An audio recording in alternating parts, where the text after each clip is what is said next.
my name is Krista Thomas. I have prepared an informative speech on anxiety and its issues.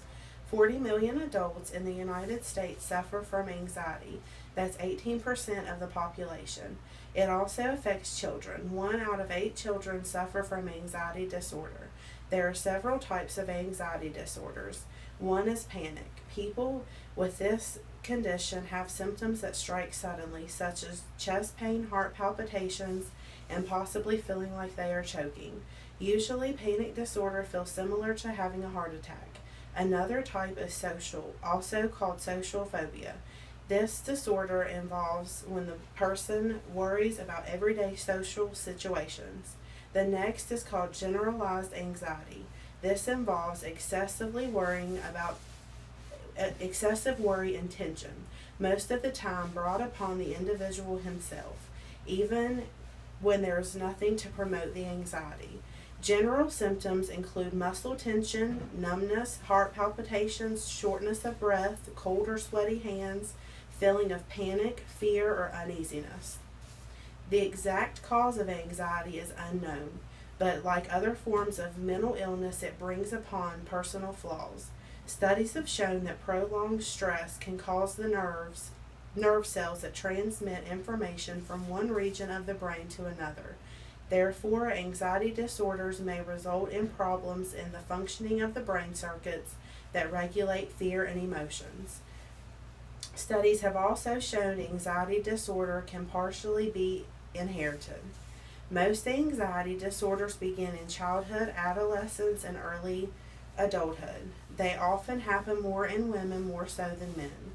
To diagnose anxiety disorders, there are no lab tests. A physician will simply begin an evaluation by asking questions regarding your past medical history, your family history, and performing a physical exam.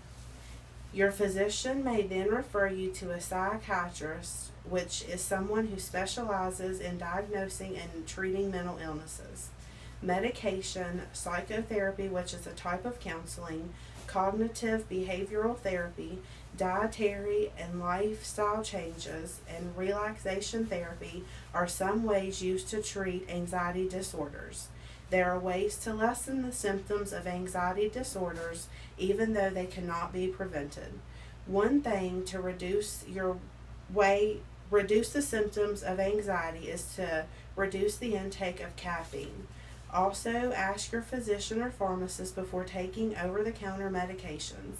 Some may contain chemicals which will increase anxiety symptoms. Don't panic.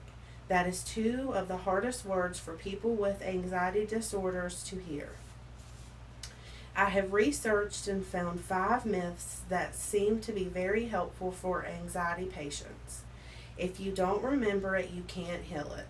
Seems realistic. Although your body holds on to past experiences and emotions, even if our mind has no recollection of the event.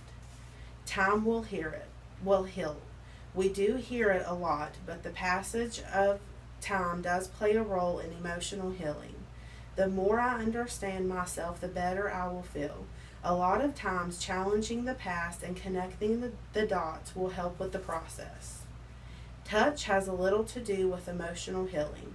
Touch is not used by many therapists. Touch may even reduce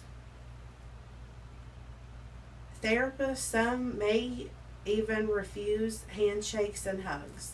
Most therapeutic touch, which helps you connect more deeply with yourself. Talking about your issues is where the gold of therapeutic healing lies.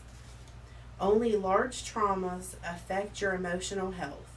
They affect your well-being, and investing effort to heal from them is very important. Overall, I hope you enjoyed, and also if any of you feel like you may be suffering from any of these anxiety disorders, you are not alone. Try and seek help. Thank you.